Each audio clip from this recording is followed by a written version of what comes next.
Hello, good evening. I'm Melody Dumi. I'm lead curator of the Chinese collection as Stein and Hernley and manager of the International Dunhuang program at the library. So my team and I are delighted to welcome you this evening to this inaugural lecture in our brand new series, which is generously supported by the Sir Percival David Foundation for Chinese Art. So by bringing together different disciplines from archaeology and history to art, religion, and manuscript studies, the IDP lecture series aimed to reflect IDP's commitment to fostering dialogue and sharing the latest discoveries and developments in the field of Silk Road studies. So tonight, it's my great pleasure to introduce our distinguished speaker, Dr. Yu-ping Luk. So Yu-ping is head of the China section and Basil Gray curator of Chinese paintings, prints, and Central Asian collections in the British Museum's Asia department. She recently co-curated the British Museum's Silk Road exhibition, so from 2024 to 2025, and co-authored its accompanying publication, Silk Roads. And prior to that, she served as curators of Chinese collections at the Victoria and Albert Museum and project curator for the British Museum's exhibition, Ming, 50 Years That Changed China. She was also assistant professor in the Department of Visual Studies at Lingnan University in Hong Kong. So this evening, Yu-ping will invite us to reconsider the Silk Roads through an unexpected lens. So that is exploring how ancient pastries from the Astana tombs challenge our understanding of cuisine, funerary practice, and cultural exchange. So please join me in welcoming Yu-ping Luk.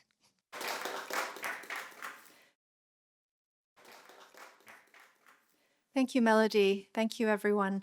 I'd like to thank the IDP team, the British Library, for inviting me to give the inaugural lecture of this very exciting lecture series.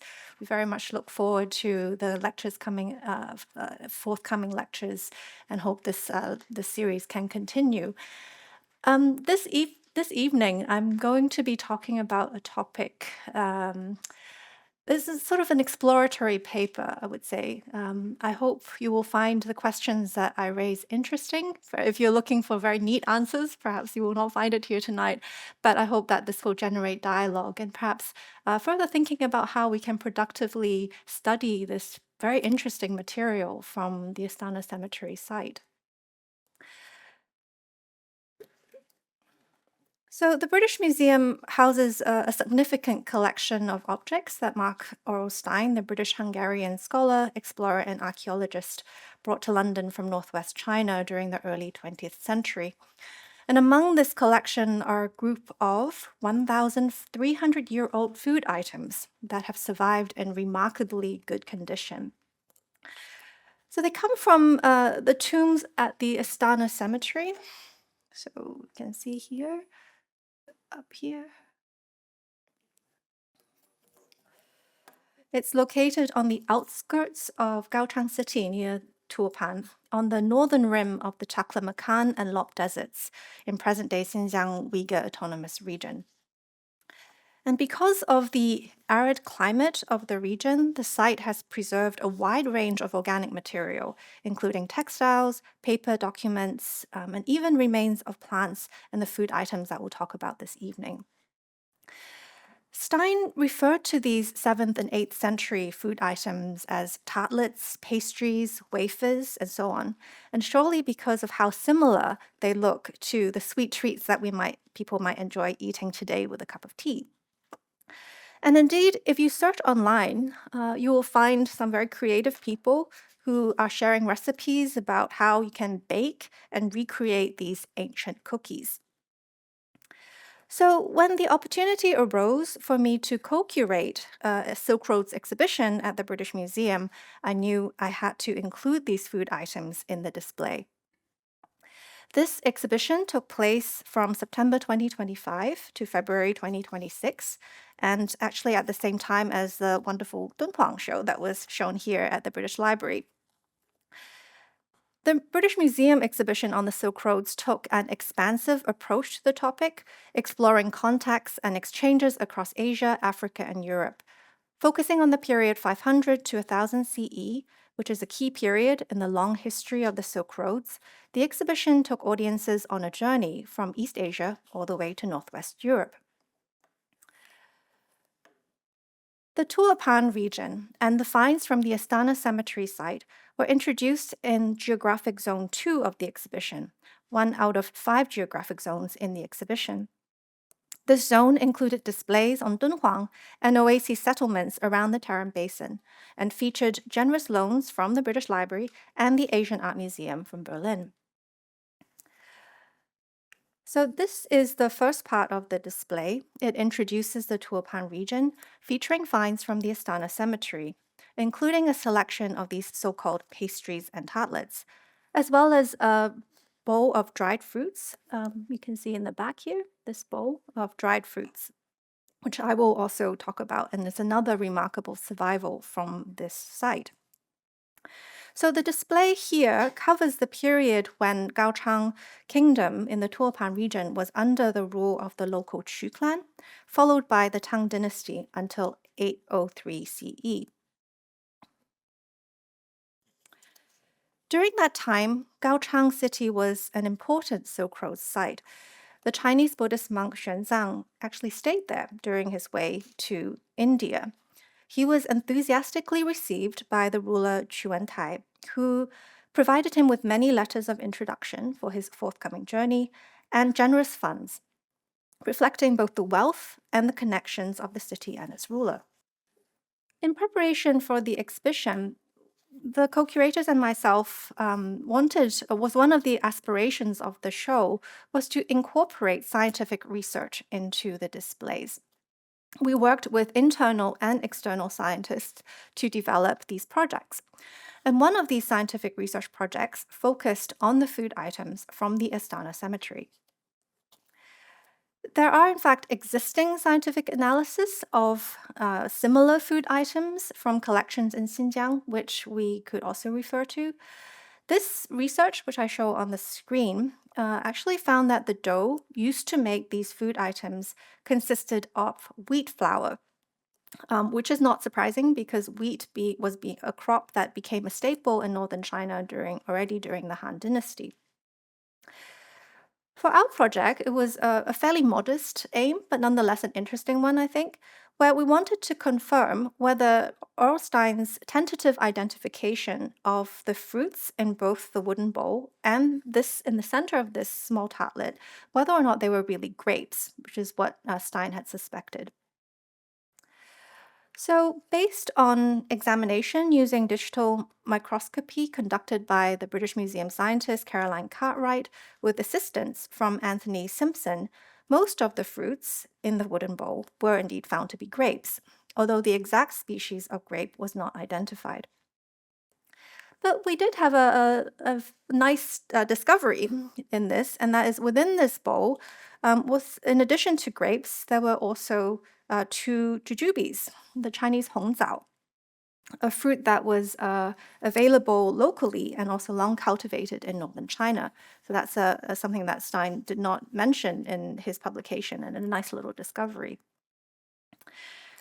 We also were able to confirm through digital microscope images that the fruit in the center of this little tartlet was indeed a grape, just as Stein had suggested. So the confirmed presence of grapes connected these food items from the Astana cemetery to the Silk Roads exhibition theme of contacts and exchanges along the Silk Roads. While there is evidence of the cultivation of grapevines in ancient China, the production and enjoyment of this alcoholic beverage of grape wine remained limited until the Tang Dynasty took control of much of the eastern Silk Roads. The popularity of wine drinking is widely attested to in Tang poetry and surviving material culture.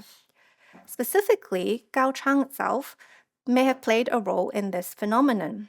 After Tang China's conquest of the region in around 641 CE, historical records note that a grape variety known as mez teats, seen on the screen here, as well as instructions for making wine, was introduced to the Tang capital from there.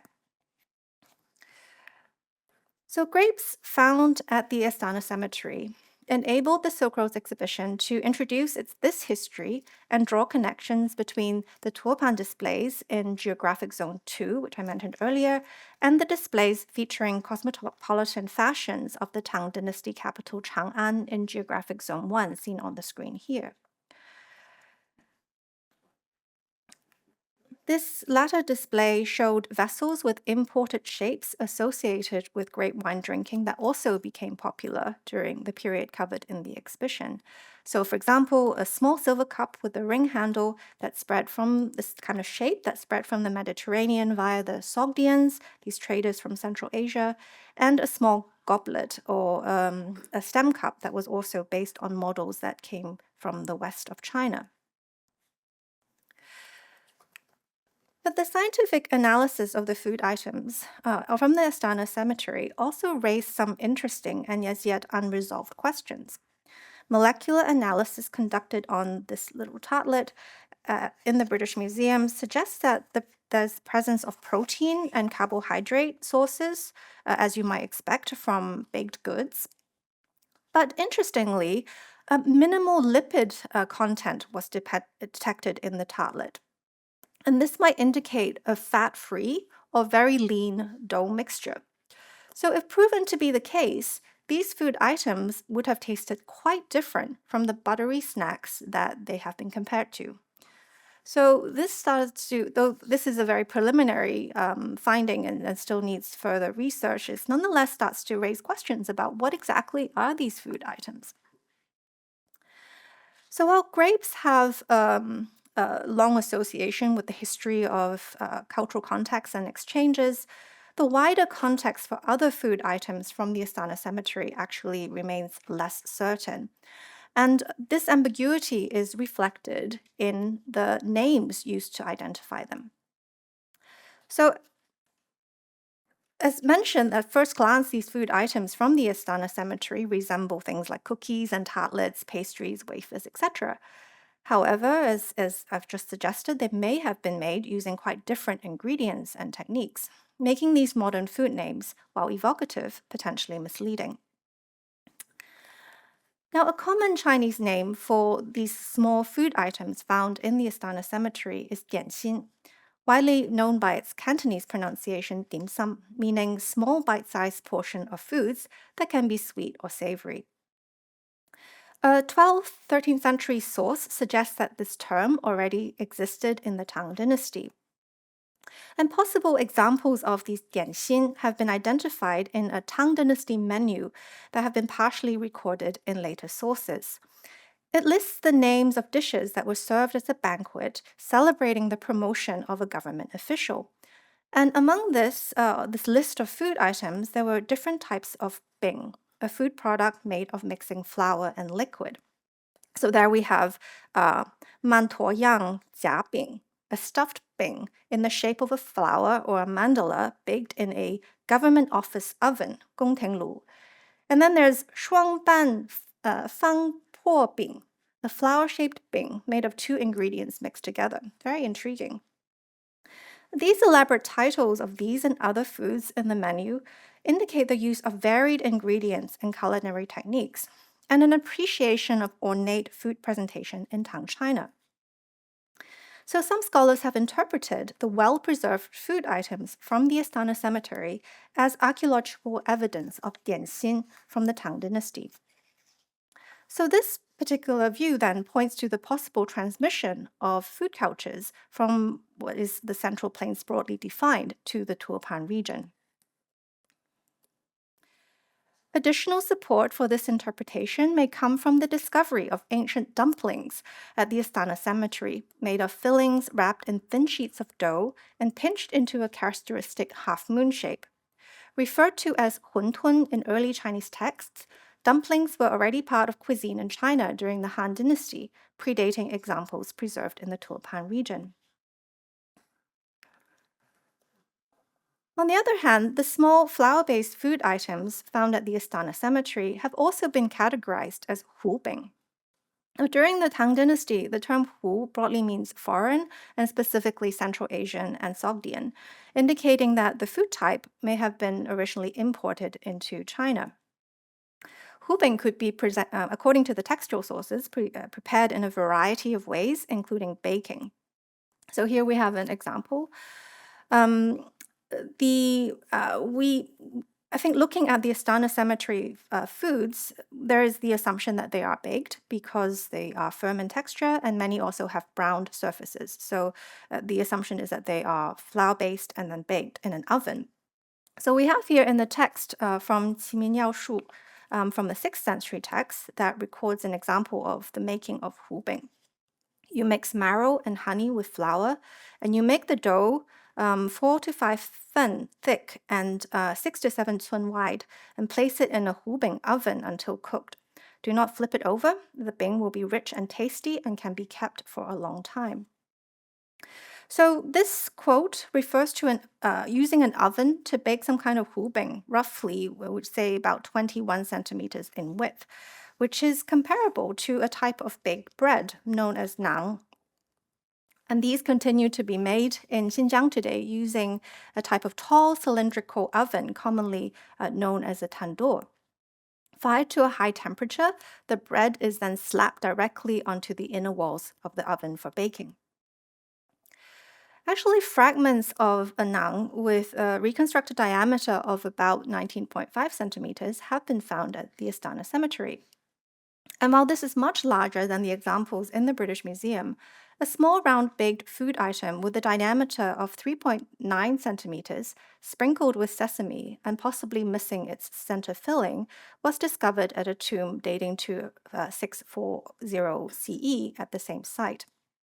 And this has been linked to a type of sesame garnished hubing mentioned in a poem by the Tang poet Bai Juyi. Just as the popularity of wine drinking in Tang Dynasty led to the development of popularity of vessels with imported shapes, the spread of hubing may have resulted in the adoption of shallow-footed vessels that were more suitable for serving them.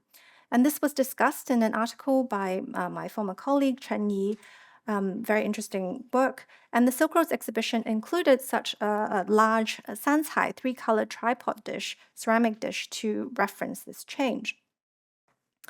So what I'm trying to get at is that the naming of the flour-based food items found at this Astana cemetery is far from straightforward. They actually carry associations that imply particular interpretations. Dianxin suggests the spread of culinary practices from what would be the Central Plains to Turpan, while Hubing would point to the transmission in the opposite direction. It is possible, of course, that there was mutual sort of transmission, mutual adoption and adaptation that took place across these regions, two areas that were closely connected. Nevertheless, both terms consider the food items from the perspective of Tang Chinese sources. And although textual, visual, and material culture from the further interior of Tang China provides very valuable points of reference, relying on them alone to interpret the foods from the Astana cemetery risks obscuring their specific local funerary context, as well as the ways they were arranged and presented there. And so that's what I would like to explore a little more in the last part of this talk.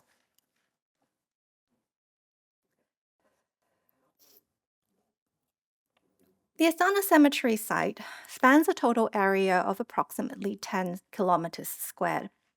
The tombs are marked with low gravel-covered mounds visible in the dry, flat landscape. And here we see a photograph taken by Stein when he was there at the site from January to April 1915 as part of his 3rd expedition to northwest China. He was taken there by his local guide Mashik, who had already searched through the cemetery with his father looking for gold and silver coins. So many of the graves that Stein saw had already been opened and disturbed. Despite this, he still collected many finds and made many observations, which were published in the book Innermost Asia in 1928. The British Museum has 67 items from the Astana Cemetery site, including the food items discussed in this talk. So here we just see the same site, but just last year. You can still see those little mounds in a very flat and dry landscape. And there has been a lot of archaeological work that has been done at the site, especially since the 1960s, and that have revealed over 1,000 tombs at this site, and many finds which are now in museums in Xinjiang. So Stein recorded things in quite a lot of detail, which is really helpful for understanding a bit more of the context of these finds.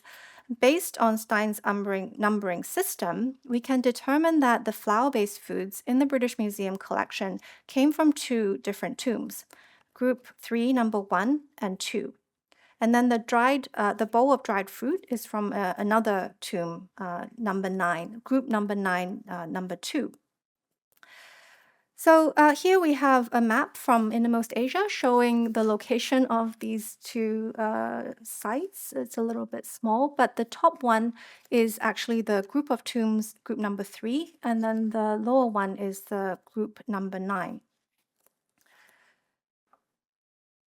And here we see this in a little bit clearer, showing the layout of these different tombs that are part of what we call Group 3, Astana Group 3. So this Group 3 consisted of a group of 10 tombs within a rectangular enclosure, suggesting that they probably belonged to related individuals from a single clan or family. Stein explored 5 of these tombs, all of which had previously been opened and searched. Each had a narrow descending path leading to a doorway, which opened onto a pathway that extended to the burial chamber. And those are the 2 tombs, number 1 and 2 of Group 3, where he found these flour-based foods inside. So let's first look at Group 3, number 1. Well, actually, Group 3, number 1 was empty. Empty except for the large number of remarkably well-preserved pieces of fancy pastry, I'm quoting Stein here, over the platform which was meant to accommodate the coffin and the dead. Now, the accompanying catalogue list of the objects that he found in this tomb lists, in Innermost Asia, lists 90 pastry items found in this tomb, together with some shriveled black grapes. That's quite an extraordinary number. I mean, imagine going into and seeing on the ground 90 pieces of such food items scattered all across the ground. There were no vessels or trays, just to reinforce that. And now 6 of these 90 pieces of food items are in the British Museum. As for number 2 in Group 3, there were actually a few more finds found in this tomb, including clay figurines, comparable to the ceramic tomb guardian figures and other figurines found in burials in places like around Xi'an and Luoyang.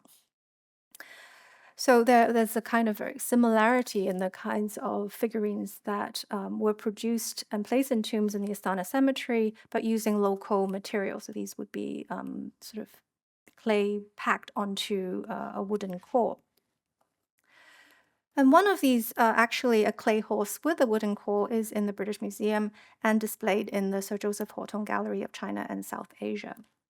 So this actually comes together with this group of these kinds of flour-based food items.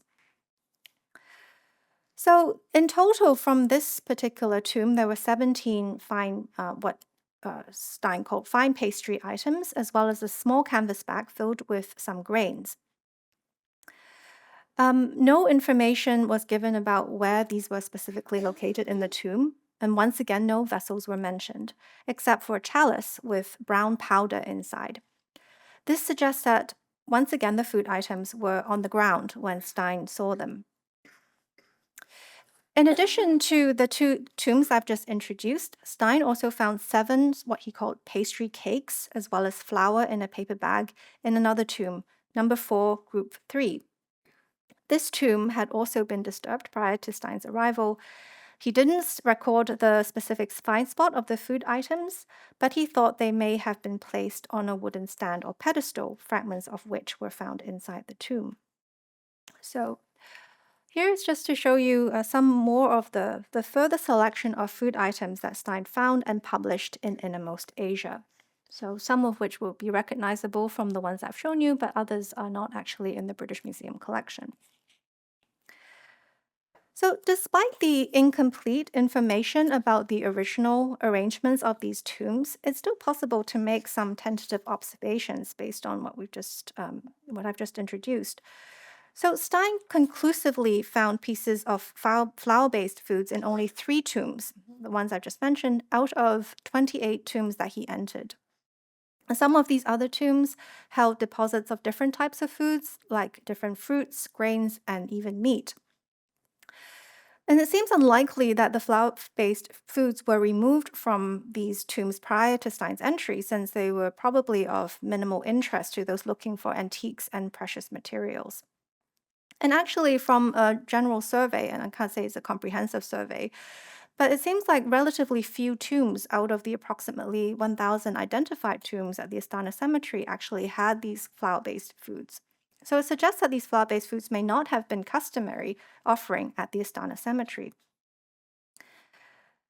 Now, unfortunately, we don't really know the identity of the tomb occupants of the tombs I just introduced. However, in 2 other cases excavated by Chinese archaeologists, tombs 187 and 2030 from the Astana cemetery, the tomb epitaphs have actually survived, and the identities of the tomb occupants are known. In the case of tomb 187, it was actually a tomb of a couple, and the husband, surnamed Zhang, was a Tang official who was granted the highest available merit title of Supreme Pillar of State, Shang Zhuguo, ranked 2A, so very high-ranking official. In the case of the tomb 230, the deceased did not have an official position, but he was also a member of the prominent Zhang family that was powerful in the region. So it's likely that the more ornate flour-based foods were actually intended for individuals of relatively high social status. And some further indication of this is in the other tomb finds from these tombs. For example, this silk painting was found in tomb 187 of a lady playing weiqi, the game of a form of chess, in a very sort of Tang courtly style. This is painted on silk. And fragments of a comparable silk painting was discovered in number 4, group 3. So one of the tombs that Stein found some of these flour-based food items, and together with those food items, we have this silk painting that is now in the National Museum of New Delhi in India. This painting depicts groups of Tang-style court ladies with attendants beneath trees, which again might suggest a connection to the Tang court. So from this perspective, the exceptionally large quantity of flour-based food items in Astana Cemetery, group 3, number 1, that's 90 items in that tomb, might likewise indicate the tomb occupant was actually a member of the social elite. Now, another issue about these food items concerns how were they actually presented inside the tombs. And this is interesting, I think, because it has affects how we think about the function of these items within the tomb as food offerings. I think the prevailing assumption here is that these food items were placed on trays or in vessels inside the burial chamber as offerings to the deceased. So while the tombs that I've just introduced from Astana Cemetery site have all been disturbed and have limited number of these kinds of vessels, but there were ones that Stein entered and saw with that have a lot of these kinds of vessels, and also presentation of food items for the deceased. So this is one example. In the photograph, all of these things were brought out of the tomb. So unfortunately, the tomb itself was also disturbed. In the British Museum, we have some examples of these very distinctive vessels, painted ceramic bowls with these designs, often like roundels, sometimes looking like lotus shapes, that are from the Astana cemetery site. And some assumption is that maybe food items could have been placed in them. So just to give a sense of what an undisturbed tomb in the Astana cemetery from this period might have actually looked like, although we don't have a photograph, we can just give you one example. So this particular bowl, which I mentioned earlier with the dried food inside and also with the discovery of the jujubes in it, this came from a tomb that had not been disturbed when Stein first opened it. And so you see the numbering is actually this one. And what is seen here is that within this tomb, there are actually 3 tomb occupants, one next to the other, 2 on a platform and one below them. And we actually have epitaphs and other inscriptions from this tomb, knowing that we can actually trace the sequence of the internment from over a number of years, 667, 689 to 706. So these figures, a couple, man, woman, and then another woman, were interned one after the other. So the sequence from this tomb indicates that the tomb was actually reopened twice for additional internments, with more burial goods added on each occasion. And with that, we find within the tomb bowls, food bowls containing grapes, plums, pieces of meat, all shriveled but otherwise well preserved, and then other pottery jars, dishes, saucers, all holding remains of some kind of what Stein described as oily substance or foods. So it seems like with each internment, different burial goods were then added to the tomb, and also foods in the vessels and also trays were then placed in the tomb as well. So it is possible that the flour-based food items now in the British Museum were placed in such vessels. More research will be needed to verify this. And we have some evidence of food items placed on these vessels, like these dumplings that I mentioned earlier. These have been found in vessels, like the one on the left. This is a kind of raised bottom. And kind of presented possibly in a similar manner to the tomb that I just described. However, there is also evidence to suggest that they were actually intended to be placed directly on the ground rather than in any vessel. So this is one example. This tomb is dating from the mid-7th to 8th centuries, mid-8th centuries, is that of a couple that contained flour-based foods like those in the British Museum. So it's actually the ones that was analyzed in the article that I mentioned earlier. And according to the layout of the tomb published in the 1960s, the foods were actually placed near the wall of the antechamber here. So this is the couple, the bodies are here. This is the burial chamber, but the foods are actually in the antechamber in front of the burial chamber. And they were placed together with a rattan box and some paper money, and no vessels were mentioned with them. And there's actually a separate wooden tray here. So presumably something like an offering to the deceased. So this is a little bit intriguing. We have another example, this also from this period, that reveals there were flour-based foods that were placed next to the deceased. But in this case, a wooden tray was placed in front of the bodies. So this wooden tray here.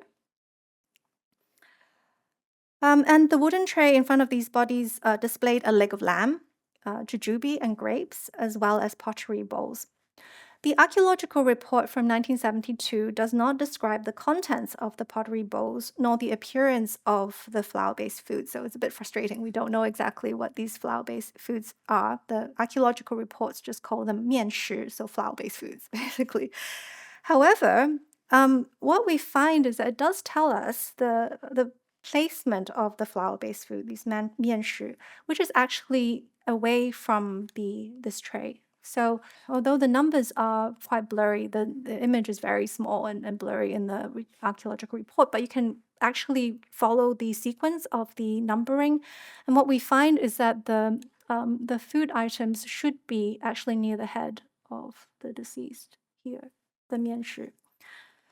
What's also intriguing is that the list of food items in this tomb also includes what they call a 人形面食, so a flour-based food item in the form of a human figure. And this is located apparently on the body of this figure. So it's a very intriguing tomb, and the findings of it, which seems to suggest that these flour-based foods were placed away from or separately from the trays in which there were perishable food items on them. And this kind of recalls to me Armin Selbishka's research on food and drink containers in late imperial and early imperial tombs in China, in which he reveals that some food and drink vessels in tombs may have been intended for sacrifices at the time of the burial, while others may be related to the long-term nourishment of the deceased in the afterlife. So it's possible that they may have carried a different meaning or served some kind of different purpose in the burial. So indeed, if the flour-based food items is found to be made of a lean dough, this would have actually contributed to their long-term preservation in the tombs compared to perishable food offerings. So I think there's something maybe worth exploring further about the placement of these flour-based food items in the tombs. So many questions about these flour-based food items actually remain unresolved. Examples featuring elaborate designs like those in the British Museum appeared in burials when Gaochang was under the rule of the Tang Dynasty. And this development may reflect Turpan's connections with centers such as Chang'an, where ornate snacks were popular, as I've introduced. Yet the fragmentary nature of available evidence make it very difficult to determine precisely how this type of food was actually developed. But what we can be certain of is that the placing of flour-based foods as tomb offerings at the Astana cemetery has a history that predates the Tang Dynasty. So, for example, in this case, this is a tomb of a single woman dating to the 4th century, and there are unspecified flour-based foods are located next to the head of the deceased, so up here, together with threads, powder, and a contract for the sale of a camel. So, and then also early evidence of the existence of flour-based foods as offerings can also be found in other Xinjiang sites, such as at the Sampu Cemetery in Khotan, where several 1,700-year-old flat round bing, sometimes called buns, have been found. This suggests that there's possibly existing customs of burying flour-based foods around the Tarim Basin that might have taken on new form over time. Moreover, the placement of food offerings in burials at the Astana cemetery has been interpreted as a continuation of funerary traditions from ancient China, where it was common to arrange food vessels on trays or low tables in front of the deceased from the 1st century BCE to the 3rd century CE. From this perspective, the later tombs at the Astana cemetery appeared to preserve practices that had already fallen out of favor or fallen out of use in what is the Central Plains broadly defined. Stein actually drew attention to this phenomenon, remarking that, he said, it is therefore of special interest to find evidence of this ancient practice throughout the Astana tombs. So how this practice was transmitted, maintained, and adapted will need to be clarified through a broader survey of tombs at the Astana cemetery and nearby sites, spanning a longer chronological range. And offerings of flour-based foods actually constituted only one of many ways in which the deceased were cared for at the Astana cemetery. The wide range of burial goods found at the site reflects the interplay of diverse traditions and local adaptations. For example, banners depicting the deities Fu Xie and Yu Wa, intertwined with serpentine tails, were hung or used as shrouds in certain tombs. I haven't discussed them in this talk because so far, none of them have been found with these flour-based foods. But they're thought to represent yin and yang forces. And this imagery became associated with transcendence in the afterlife and can be traced to tombs all across China with regional variations in the Han Dynasty and earlier. The function of other objects, such as Sasanian and Byzantine coins, placed in the mouths of the deceased, also remain a mystery. So these were also shown in the Silk Roads exhibition. So what I'm trying to get at in this conclusion is that I think a more holistic approach, which pieces together fragmentary information, is needed to construct a fuller picture of the beliefs about death and the afterlife in the Turpan region. And these flour-based food items, which might look so familiar to us, look so similar to the sweet treats that we might eat today, there may be many more questions that are still unanswered about them. Thank you very much.